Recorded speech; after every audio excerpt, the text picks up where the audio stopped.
La tercera ciutat en importància per habitants de Catalunya, a Badalona no hi ha hagut una celebració oficial institucional de la Diada de l'11 de setembre. Els canvis introduïts per l'actual govern municipal del Partit Popular han provocat que l'oposició no volgués assistir a alguna d'aquestes convocatòries. Encara no havia començat l'acte que Òmnium Cultural celebra cada any a Badalona quan l'alcalde Xavier García Albiol ha arribat a la Plana.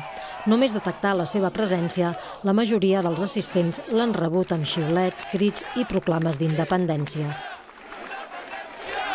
La gent mostrava així la seva disconformitat amb la suspensió dels actes oficials de la Diada per part de l'alcalde.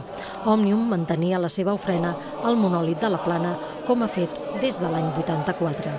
L'alcalde hi ha volgut participar com a representant del Partit Popular. Ha cantat als segadors i amb diversos membres del seu partit ha fet l'ofrena floral.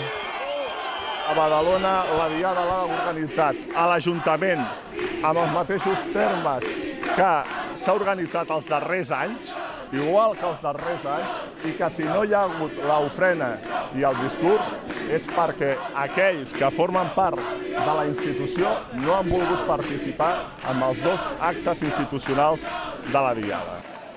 La resta de regidors de l'Ajuntament de Badalona han fet la seva ofrena floral de manera conjunta. Volíem que d'alguna manera hi hagués un acte institucional a la ciutat de Badalona i creiem que era la manera de fer-ho. Ens vam posar d'acord divendres a la tarda davant de la suspensió dels actes institucionals per part del PP i vam creure que tots tres alguna cosa teníem que fer. Més de 80 entitats han fet aquest matí la seva ofrena al monòlit de la Plana.